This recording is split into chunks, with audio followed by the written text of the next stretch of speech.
Truth and Reconciliation by Michael Botur. Read by Thomas Barker. 1. Take time to get curious. Vaughn? You're shaking, gulping, hating this, looking at the counsellor like, please, can't we, abort? The problem is you booked this whole thing, whatever it is, intervention. You wanted outside help. 'Cause you're a soft cock. That's what the boys at work reckon. You can't man up and tell your wife you're scared of her. You're a 5 out of 10 sweaty computer tech with flabby skin like wet bread who's landed a 9 out of 10 blonde Dutchy babe everyone says is too good for you. Too perky, bubbly, tall, a head-turner. The sparkly-eyed, pixie-ish 45-year-old cuddling a cushion you're trying to keep a whole couch seat apart from. Counsellor Kim's eyes are searching for which one of you is the dick. This is ridiculous. All of this. You're a grown-up with your own IT business. 46 years old, for God's sake.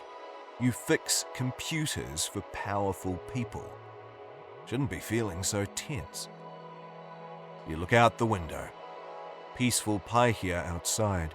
Gentle-looking tourists pushing prams, pulling cameras from their fanny packs so they can snap the sea, still and flat as greenstone. You were saying you feel afraid, Vaughn. Counsellor Kim goes, using a long safety match to light something labelled a couple's candle in a dish on the coffee table and tapping potpourri oil on a burner. Every relationship has ripples. Not like this, you tell her. Hard to explain why your wife scares you, but considering this shit's $140 an hour, you'd better crack into it. There's a newspaper on the table. Something peeks out from the world section in the back. Something about a peace vigil for some ugly activist murder in the Cape Flats. South Africa being all fucked up. As usual. The women are waiting. Know what the Truth and Reconciliation Commission is? You go. The tribunal, established by the new South African government in '95 to help heal the country, to reconcile, unearth buried shit. Vaughn. Her smile kills your momentum. Let's stick to what's in this room, darling. She is in the room, counsellor. Things are a little volatile at home, Serena was telling us. You really upset her last week. Disappeared. Is that right? Loaded up your boot with everything you needed for a new life. Drove out to the 100k zone. Slowed, hovered, stopped. Left your balls on the edge of town. U-turned, limped back home and hid behind popcorn and pizza and pudding. Serena reaches over and squeezes your dead fish hand.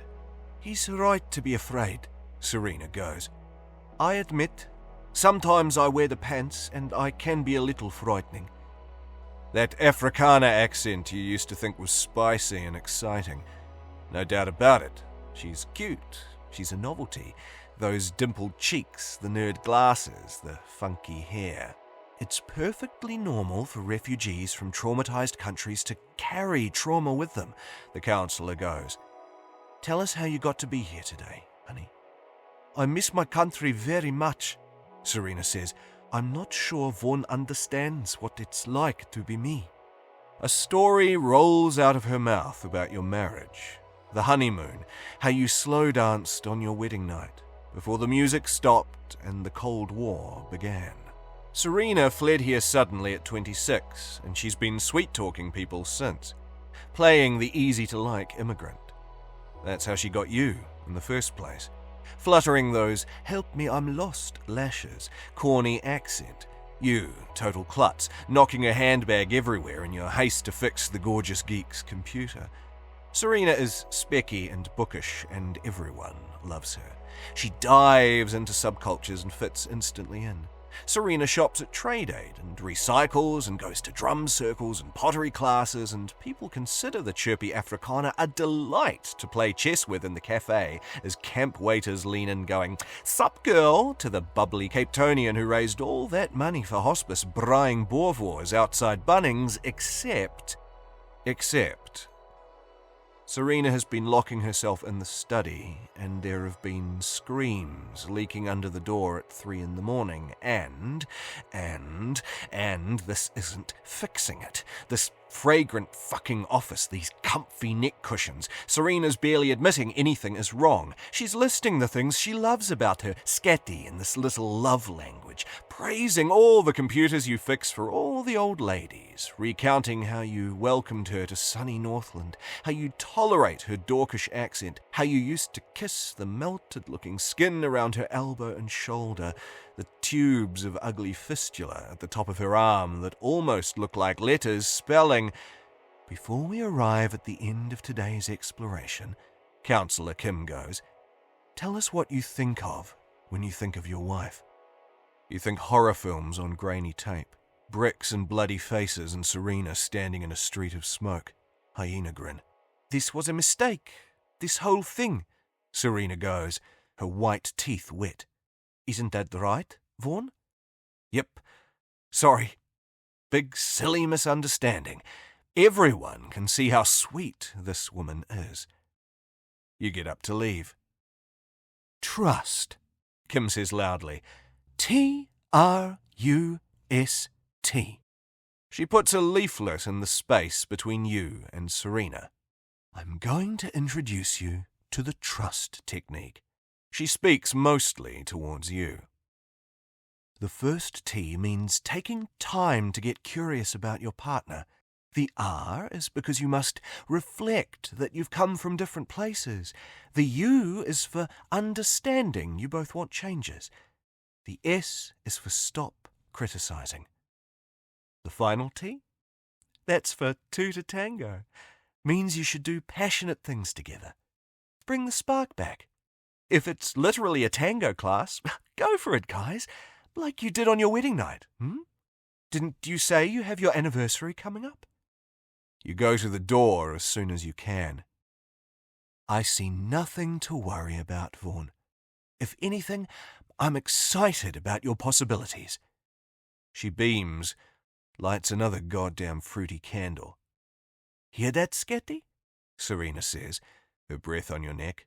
"No need to be afraid." You drive home in silence. Serena watches the Bay of Islands jade water, watches couples peer at the menu of Zane Grey's bistro by the bay, wearing that store-bought smile, hands primly laced in her lap, her posture perfect. You eat dinner, heads down. Quick conversations about the firmness of the asparagus. Tracy rings on FaceTime, breaking the ice. Dungeons and Dragons at her place on Thursday. Awesome. Wordless dishes, silent recycling. Then you settle in front of Netflix. Serena guffaws as she binges some Afrikaans thing you can't even understand, wiping the last vanilla ice cream out of her bowl with a finger. Every time she chortles, she grips your upper arm, your flesh like a log of uncooked sausage roll. Seems to find the blubber comforting. Half a memory plays. Snuggling Mum on the couch, Mum all clozapined and zopicloned and zombified. Mum squeezing. There just wasn't the chance today to tell Counsellor Kim how Serena's been staring at you hard when she crawls back into bed in the blue horror of the dawn, trying to sense whether you're going to tell the Serena fan club that she's got these secret, ugly tastes. 'Cause you've been pretending to sleep, but you can't. You're awake in a nightmare. 6 months ago, she started reading those godforsaken news stories every night before lights out, about people being Molotoved and necklaced, blistering skin falling onto hot pavements. And soon she was joining those revolutionary groups on Facebook, playing videos in the middle of the night, sneaking into the study, sliding thick headphones on, rubbing deep inside her dressing gown, slouching back on her computer chair and moaning, bathed in screen glow, wet fingers on the mouse as, on the computer screen, brilliantly white and red, Africans danced the Debul Ibunu chanting Amandla Awetu, waving placards and banners and fists, stomping and dancing Toyi Toyi, and it's hard to see at first. Looks like they're dancing round some curled-up dog, but a dog with long yellow hair, streaked with black blood. It's that American activist being dragged through the streets, dust black with blood, and Serena's orgasm hits exactly when the second brick juices the girl's coconut skull as the dance crescendos and the headphones rattle Amandla Awetu and tonight you can't hold that pillow over your ears anymore. Tonight, you're scampering to the kitchen, finding your phone, shuffling out in your pajamas barefoot in the silver grass, crouching in the moonlight bushes, finding the phone number, apologizing for messaging so late. It's just that you're always watched. Serena doesn't tolerate traitors, you explain, promising Kim that tomorrow, if she can please meet, you'll reveal what this thing is you think is such a threat. Explain what you found in Serena's journals and why you're pretty sure it's coming back. 2. Reflect on where you've come from. Sparkling windshield glass in the streets. Barricades of smouldering tires. Askis verskun? What's the English? Sorry for only writing this in my journal a month after. It's been a crazy 30 days. I'll try to remember these things duidelijk. Clearly. Uncoloured. Not that anything in this country is uncoloured. Cape Town's hectic this week. Reporters have come all the way from Joburg, bustling to report on today's Truth and Reconciliation hearings, though mostly they've gone on to the high courts to hear the not guilty pleas, the highly contested jury cases that could reignite our powder keg country. Me? I'm heading to the Ibambe People's Centre. Opa Hendrik, my supervisor, guides me by the elbow like an old-fashioned gent. A short scuttle across from the university interrupted with ducking and darting behind an armoured personnel carrier as someone throws beer bottles at a sick bureaucrat holding his briefcase over his head. In exchange for rotten avocados and pine cones and stones, security guards shoot the odd rubber bullet or smoke grenade, though half the security are ANC sympathisers. A lot of people too exhausted to blink at violence anymore. A bag of flour explodes against the wall and stains his face white. Whiter, as my professor wishes me luck. They'd probably throw something harder if they knew that Opa voted for de Klerk and the Nationals. That stuff could get you killed, in the good old days before Mandela. Still can, actually, if you come across those who acquired a taste for killing. The war is over, I squawk as a dirty diaper splatters. Don't these protesters want closure? Kleine, he says, calling me that cute word for granddaughter.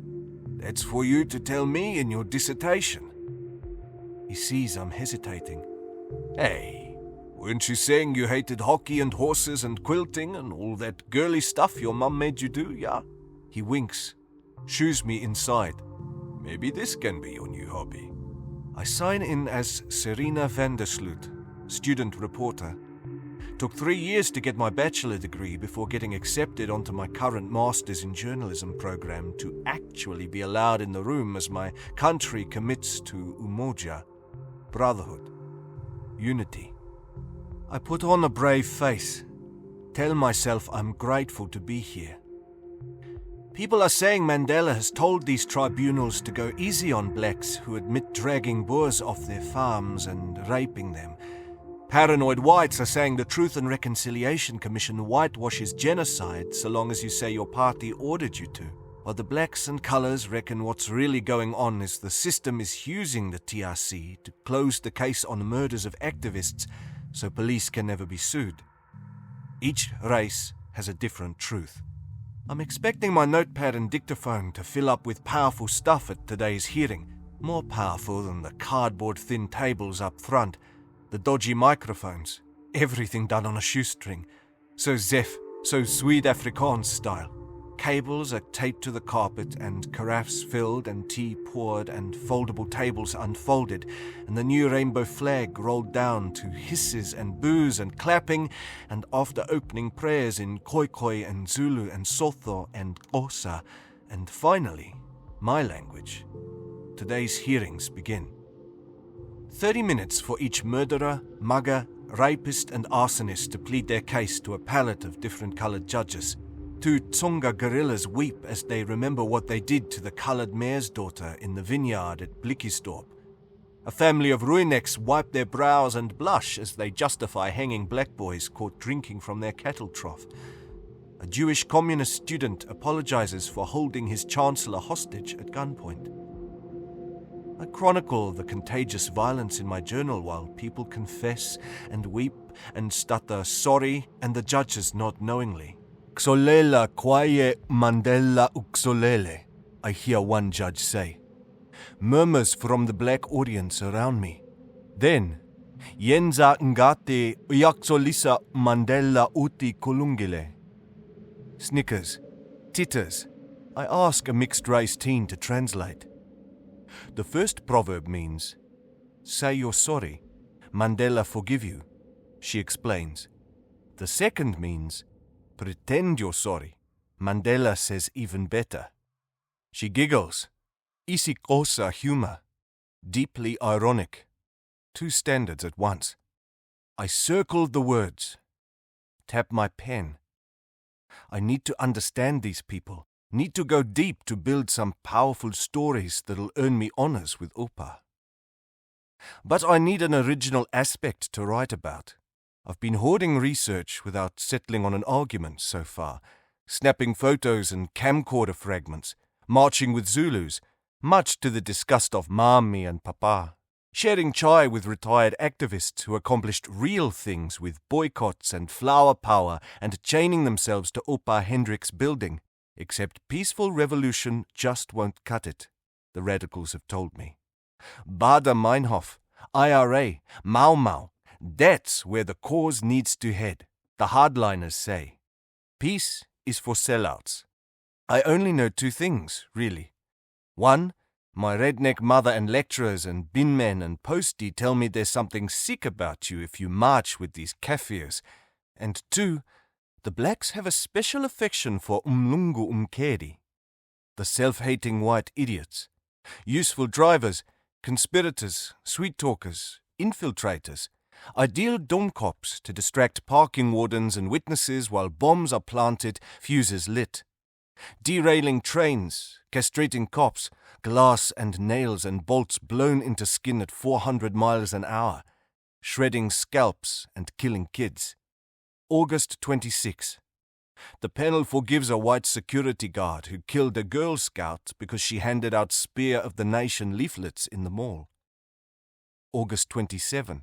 Forgiveness for a pair of Inkatha Freedom Party sisters who set fire to the Cecil Rhodes Memorial Library in 88, killing 10. Outside, summer cooks the city. Everyone fanning themselves. Cranky. We can feel the fire. I'm starting to think I should pack up and join the press gallery at the High Court when a big black woman comes waddling in on the 29th, wiping her sweaty brow with her summons papers, strutting wide, tits out ahead, trailed by 5 women and 3 males, like a shark with those little fish hanging off. I find today's run sheet and learn the name of the bow-legged, wide-nostriled, sneering-faced woman who plops a tub of Nando's chicken on the table as her deposition begins. Margot Nomzamo Zanyiwe Madikizela? The chairman asks into his microphone. Thank you for coming today. Mami Margot, the people they are call me, she explains, thick, arrogant Xhosa accent, fanning herself with her greasy papers. I listen as the judges run through establishing questions. They ask this Mami Margot her day job. Skelm, she replies, laughing in a thick accent, chewing on a drumstick. 30 people perched in the public gallery gasp. Nobody freely admits to being skelm. If you need this in the English, police informant, snitch, patting her belly proudly. Her troop or harem or entourage or whatever the followers are shushed the crowd, clearing silence for their master. I stick my head closer.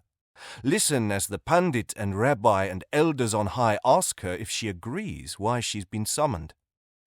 I am taxing the impimpi, the sellout, the traitor.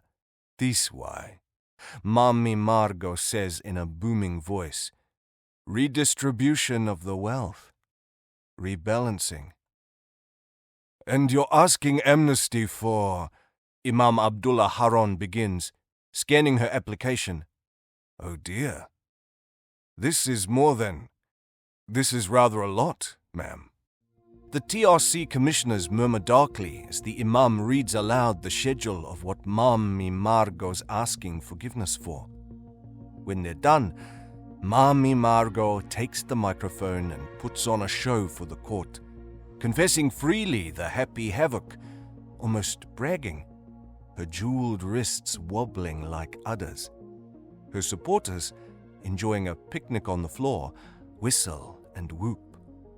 She says the ransackings, the filling cars with paintings, carving MK into the cheeks of shivering, squealing, tied-up women, sticking the head of the Teachers' League for justice upside down in a bucket of dirty cooking oil behind a Chinese shop, and crushing those nurses against apartheid with a bulldozer, and the necklacing of some 10-year-old for being an Iho Gimpimpi informant pig traitor. These were all political incidents. And how do you plead, ma'am? Guilty. A heavy pause. We're lucky that people like you haven't made this country into the next Congo, warns a stern-nosed Englishwoman judge with a screwed-up brow, fingering a tower of amnesty applications. So you'll tell us about, what's the victim's name here? Templeton Sepe. Says he was necklaced. Why on earth should you not serve a sentence for these? Necklace. Judge English looks queasy. We're to understand your political movement, as it were, tied the boy up, put a rubber tire filled with petrol around his neck, and set it alight. We treat all the people equal, Mami Margot responds, smirking. No reason a man should not wear the necklace. Mami's freakish family explode in laughter. Blap, blap, blap of the gavel. He was just a child. The justices are shaking their heads and typing notes when Margot launches into a long explanation of how she became Askari, slipping into Afrikaans or English or isiZulu when it suits her. Pregnant, poor, husband away working in the diamond mines. She was an accountant at a panel beater shop by day, and when the Umkhonto Wisizwe, the MKs, the spear of the nation, spread the word they were looking for enforcers for 40 rand a day, men, teens, school kids, everyone desperate stepped up. Even women. Even mums. You know why the so-called non-violent group, they subcontract Mami? Because soon as the killings stop, the apartheid, it is come back. She shrugs, checks her gold Rolex like she's got somewhere to be. You should be grateful there are people like Mami out in this world.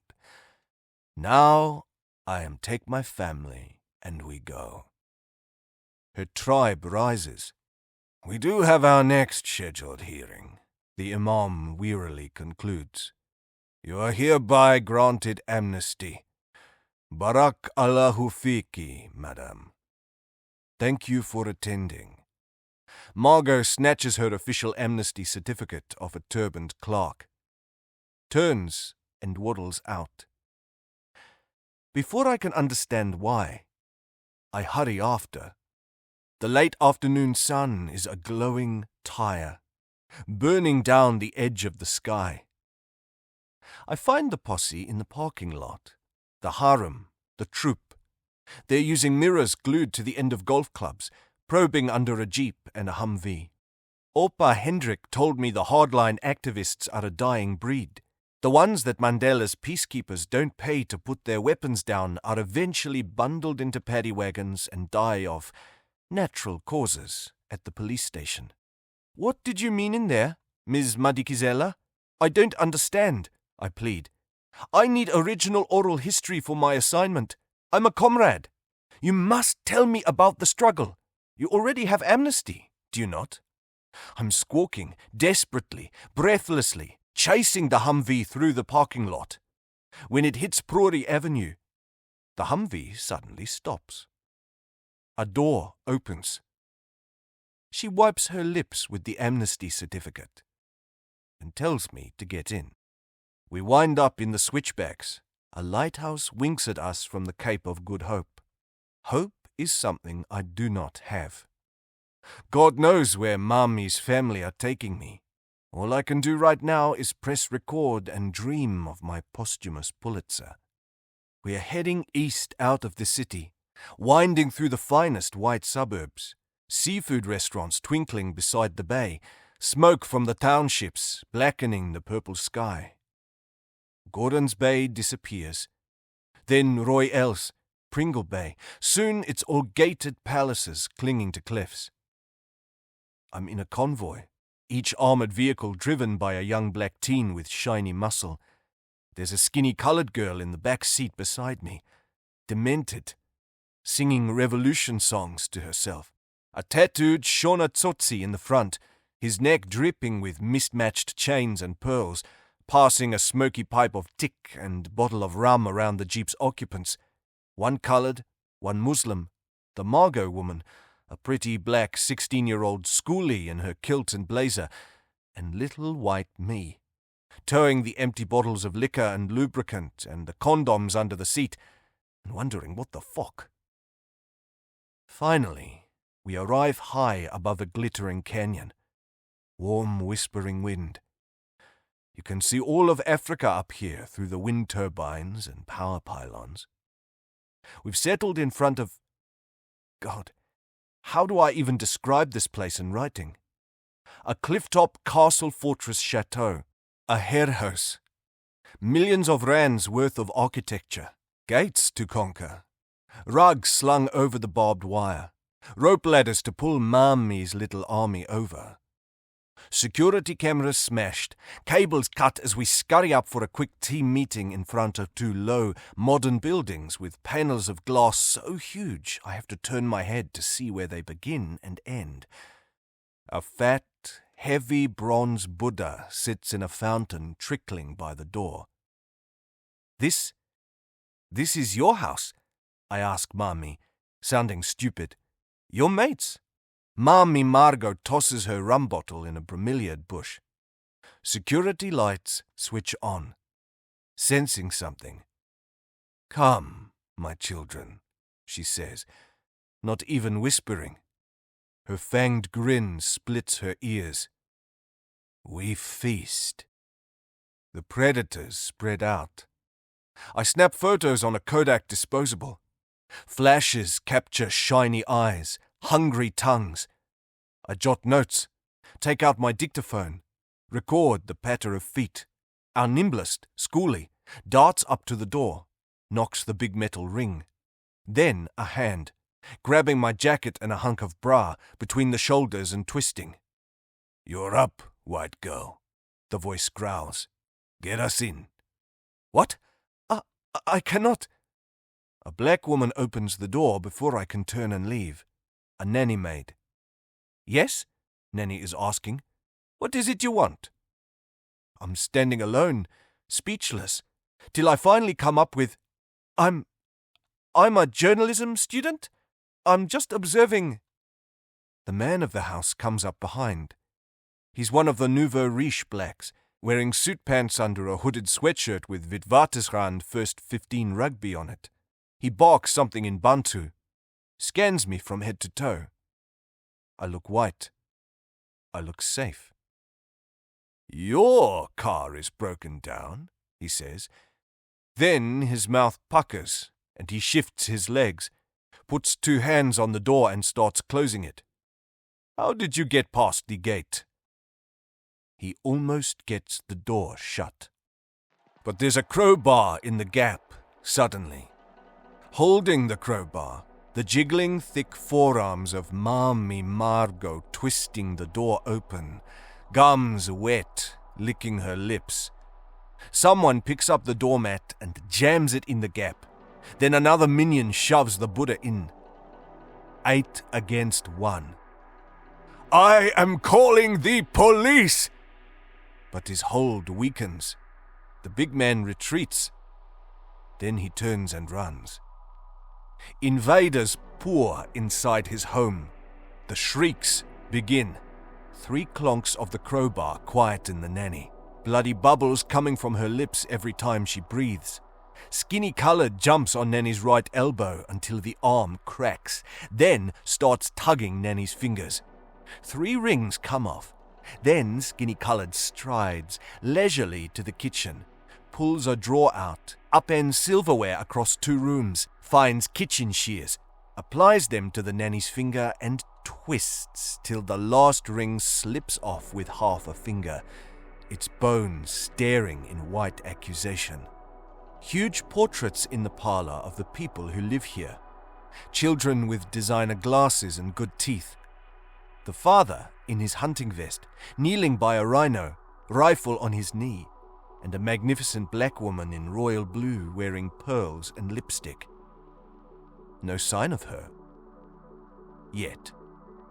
But I recognize the portrait of Mr. Nouveau Black Riche, the kind of politician promoted up the chain as the ANC has come in. "Oh God," I tell Mammy Margot, tugging at her arm fat as she fills a bag with statuettes and fine china and good fruit and brandy. "That's David Masondo. He's on the city council, for Pete's sake. I tutored his daughter once and..." A henchman throws me off her arm.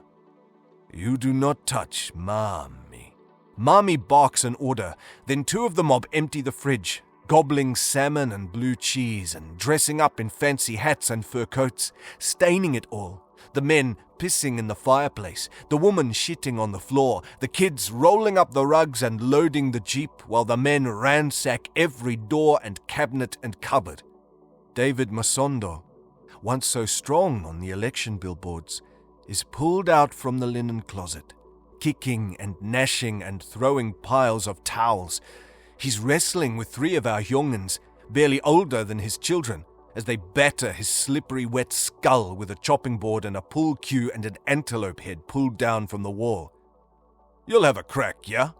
Skinny Coloured asks me, hands on her knees while she pants as if bashing this man's head has been exercise. Come on, it's fun. I don't hurt the poor man squirming in his red puddle. I just record. Record while the women rub hot sauce in Masondo's eyes while he squeals. Record while the family tear bunches of springy black hair from Masondo's scalp while he screams for someone called Tanis to "Run, Tanis!" The wife. She's been hiding in the bathtub under a mountain of trembling towels. They drag her out by her hair, duct tape her wrists to the arms of a dining chair. I snap a perfect photo. Her gnashing mouth, eyes melting. Then they turn the dining room upside down and duct tape everyone, arms on armrests. They bring cases of useful tools they found in all corners of the mansion, singing guijo and chanting tunes of delight. They raid the garage, return with tools. The whir of a cordless drill, the whine of an electric toothbrush, the churn of a blender. Schoolie skips past me in her buckled shoes, humming, puts the drill into Mr. Masondo's ear, spinning till grey goo sprays her blazer while she frolics in the fountain of brains. Amazing photograph, that one. A real keeper. Finally, the wicker basket in the hallway wobbles and a boy bursts out, his face shiny with frightened tears. 13, maybe, wearing a Toy Story t-shirt. I'm stunned, but not so stunned that I can't stick my foot out as he tries to run. 3 of Mommy's family pounce on the boy while he gives me a look, asking, "Why?" I get a great shot of him, then, on his back, pinned like a dying frog. beautifully framed. 2 thumps with the heavy bronze Buddha, one to detach his nose, one to smash it off. The center of his face a black hole bubbling froth. Mami's family standing round, panting and smiling like they've just come off a roller coaster, looking surprised, impressed, wiping sweat and juices off their faces with fine napkins. "Sorry," I tell the boy. It's for my research." Then, as if it helps, "I really need this." 3. Understand you both want different things at different times. You read Serena's journal entries to Counsellor Kim every secret time you meet. Sometimes you hold 60-minute sessions over the phone. There have been 3 long, deep calls with her over the month. Always on burner phones so Serena can't check. Often in those quiet moments when you're on your lunch break, surrounded by Microsoft manuals. Once, Kim got all fixated and nosy about how it made you feel when you were growing up and your old man insisted you were his best mate. How he took you to the dump every Sunday, found old computers, opened them up, ripped out the motherboards, showed you how orderly everything is inside a computer, how straight and normal, loaded you up with ice cream and popcorn and soda at the movies while your mates and their dates looked back at you and sniggered, screened your mail for you, in case there were any handwritten letters from Sunnyside that had to be binned. "Vaughn," she tells you in the Paihia Community Gardens 50 metres from her office, lilting palm fronds, tourists in sandals, sniffing hibiscus flowers while you squeeze the neck cushion she's brought from her office, the embarrassing foamy one that wraps around your throat and clips shut like a necklace. "You know you're safe, right, honey?" "She's sick, man!" you erupt. "I'm calling the cops on her, swear to God. You trust someone that writes shit like that in there?" "Stop." She's not even shouting. "Vaughn, just stop. Remember the mantra we practiced?" You lasso your breath. "I am water. I am the bay. I'm calm. I'm present. I'm serene." Except Counsellor Kim hasn't seen. She wasn't in the room last night after you botched some recipe called chakalaka with pochikos. "It's fine, Scatty. Thank you for trying." And watched BBC Summer Murders. Then, 3 hours after a cold kiss and lights out, you awoke in the blue, tiptoed into the hall, following muffled squawks, burst into the study, found Serena with some old handycam plugged in watching black-on-cream skin grinding, a circle of naked soldiers standing round watching billowing black breasts envelop a pink woman with steamed-up pixie glasses, pashing and stroking and panting as Mami and Serena's hips grinded till the women bellowed as they climaxed, and she spun round and ripped the video out and shrieked, "How dare you!" and held the letter opener up against your chins till you dribbled down the wall. "You gonna schelm on me, impimpy! You know what we do to informants!" "Come back, Vaughn." You blink. What day is it? Losing sleep. Can't think straight. This has to end. I'm going to leave you with the only question that matters.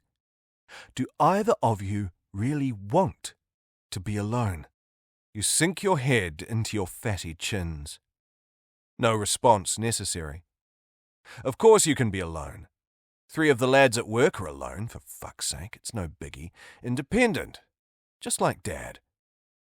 And in the nicest possible way, there's no one else out there for you. Stop me if I'm wrong. You look away. Squint till the tears are crushed and you put on a man's face again.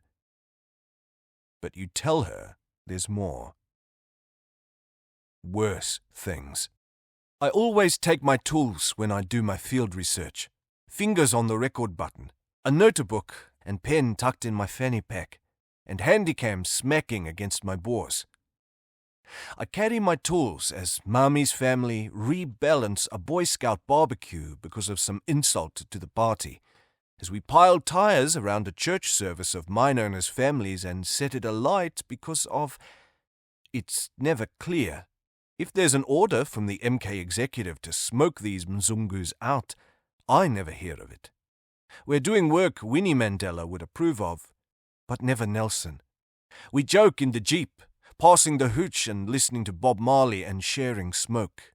It's weird that there's no praise on the revolutionary grapevine for Mami's rebalancings. Almost like our political actions aren't political at all. There's frost in August, up near Klapmuts, in the Stellenbosch winelands. The air is crisp and clear, away from the Cape Town smog. Nice golf club, too. Ostensibly, it's not whites only. Nothing's supposed to be whites only these days. My people's dwindling dreams of purity twinkled out as we wake up in the 21st century, except they're not my people anymore. I have a new people.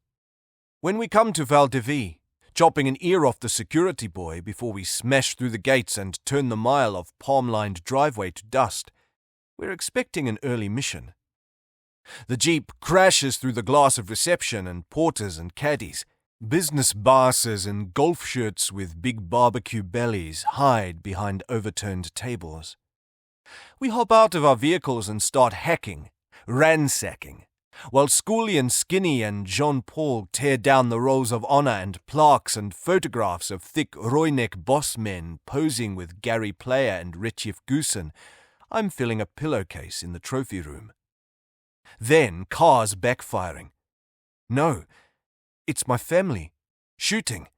And Tsotsi bursts into my room and the wall puffs and pops beside him and he shakes me and says, "Girl, run!" He touches his head, then drops. 10 pea-sized holes in his left cheek, smoking. I watch the Jeep swirl around in the parking lot, drive hard towards 5 crouching golfers, hit a limousine, then stop. Steaming. The golfers are reaching for their clubs inside the limo. No. Wait. They're not golf clubs. They're shotguns.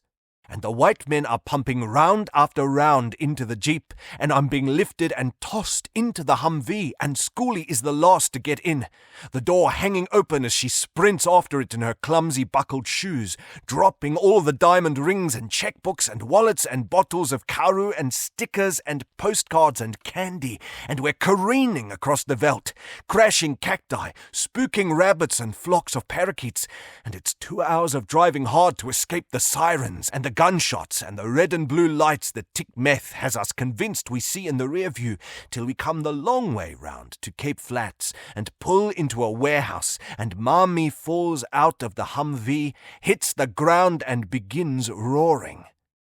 Mami blames everyone for today's fuck-up, as 2 of her Quedinis pick metal out of her bleeding fat with tweezers. 2 of her family dead. No tax collected. Nothing rebalanced. Schoolie is the last to hop out. She closes the door on her seatbelt buckle, denting the Humvee, wincing sorry. Mami looks at her, swings her machete.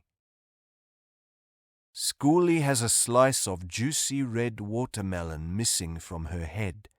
She clutches where her half a face used to be.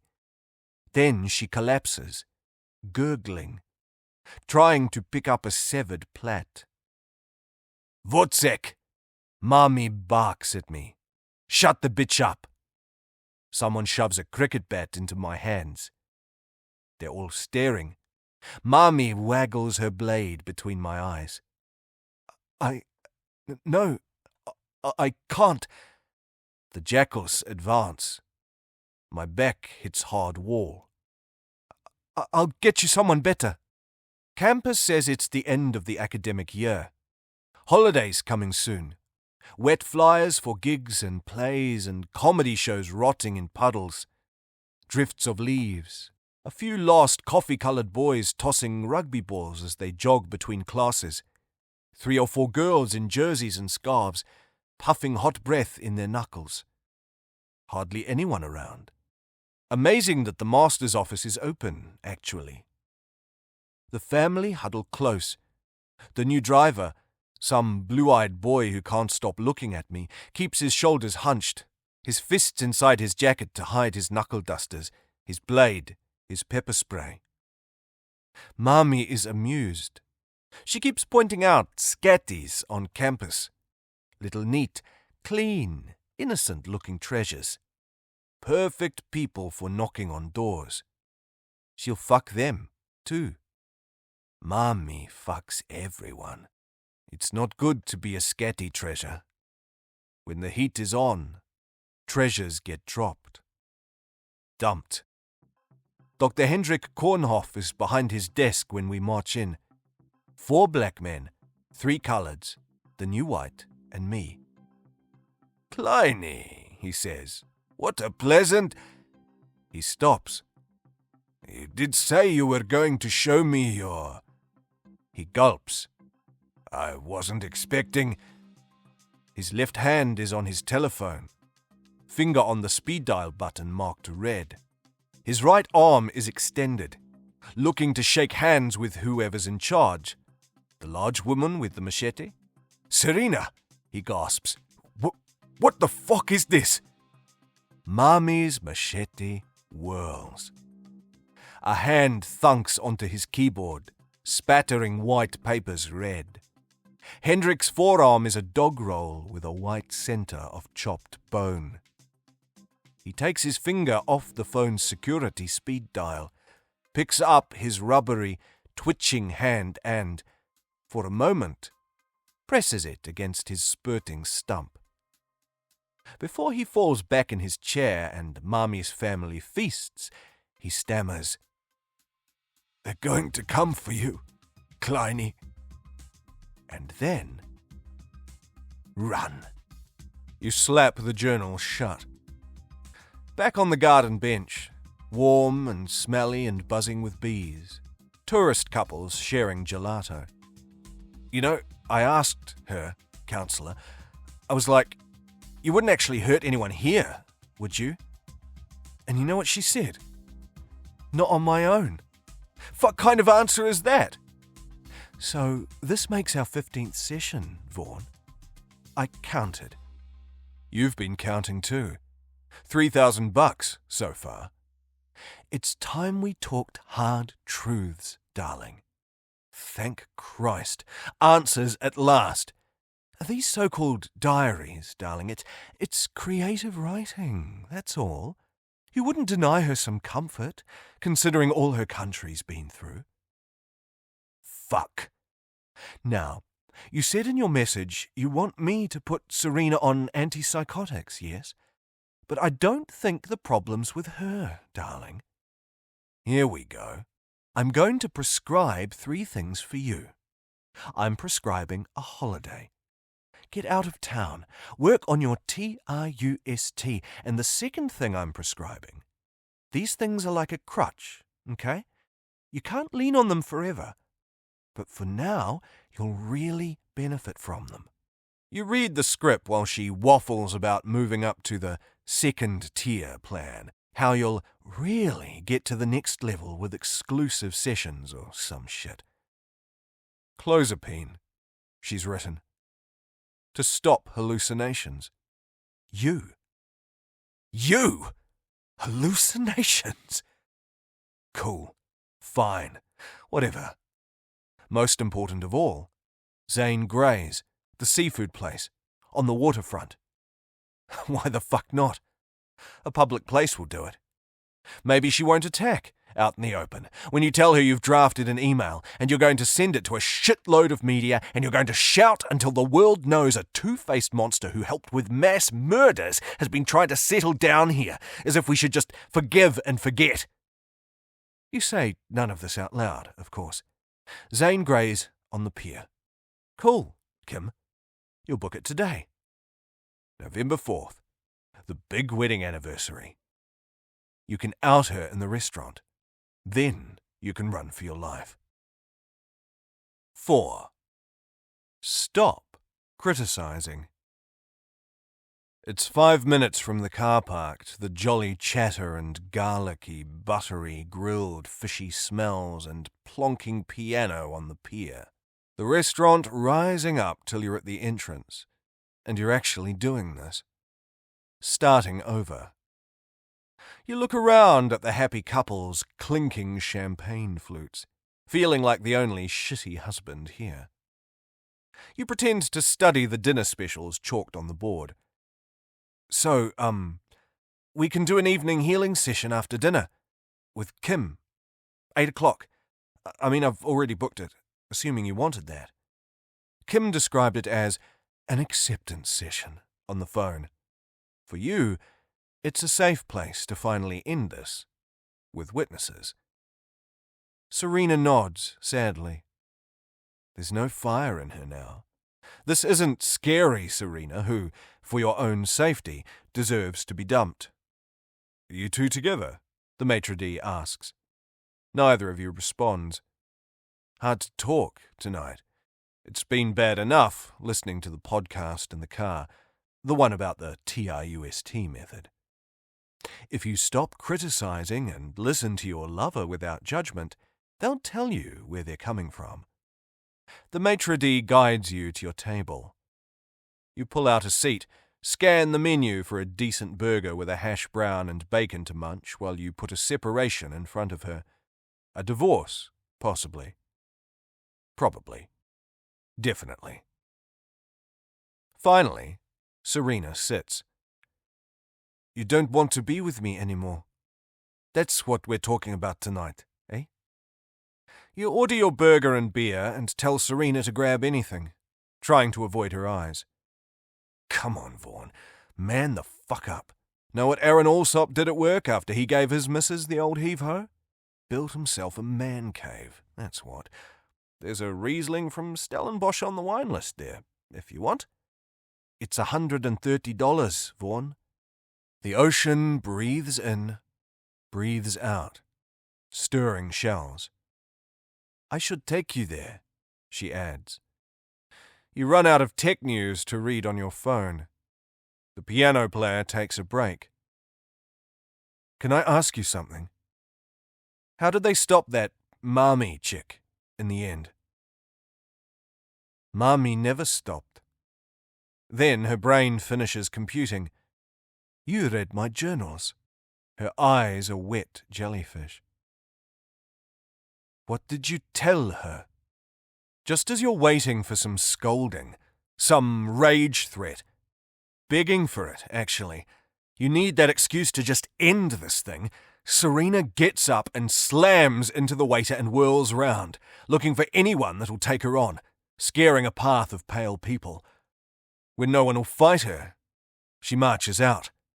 You're calling Serena as you sprint the main road, past Mervinpick and the yacht club, and a Tesla honks for 10 long seconds as you bolt madly up the street.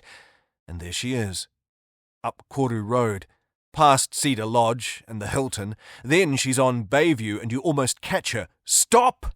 Then she's bursting into 1078 Baysview Rise and you freeze in the driveway. Serena's silhouette, light in the office of Counsellor Kim. Thum, thum, thum. You hunch in the garden, watching the woman shapes through the window. Serena, knocking on the door, asks to be let in. Kim opens up. Something about, "Where's your husband, darling?" Caring conversation, at first. Serena jittery, her face flitting from apologetic smile to wild storytelling to biting down and wiping her steamed-up glasses.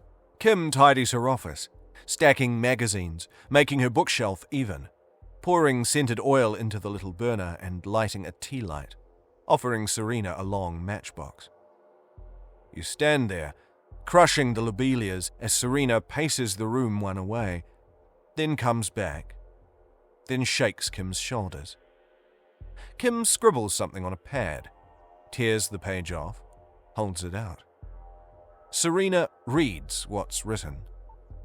Her face screws up as she screws up the paper, biffs it at Kim. smacks the prescription pad out of her hands.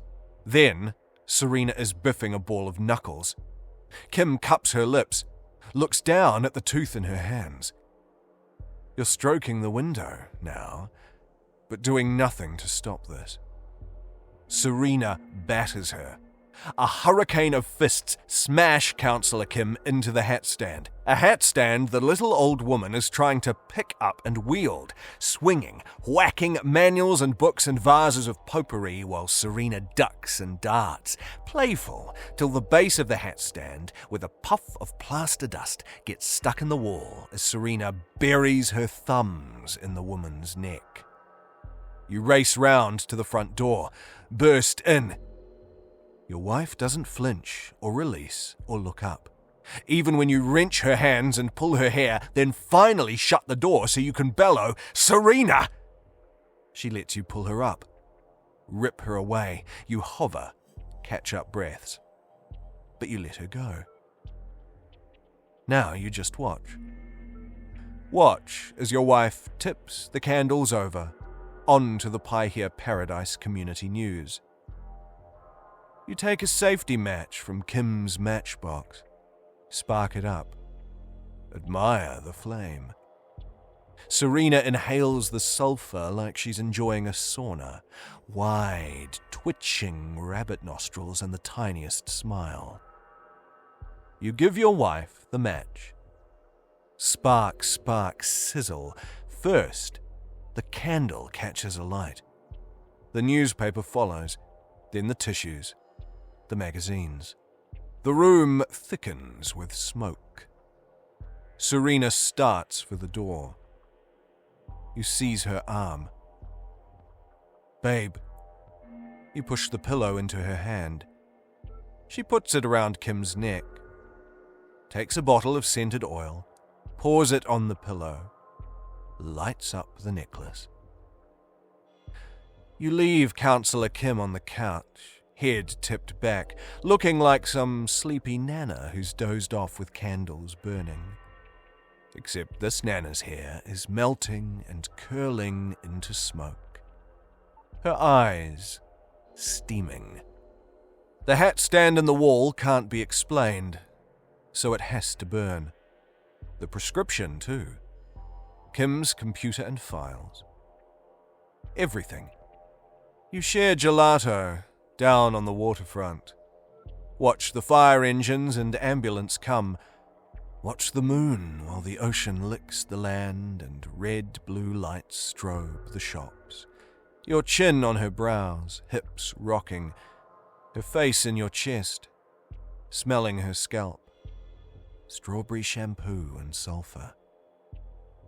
Hips together. You sway.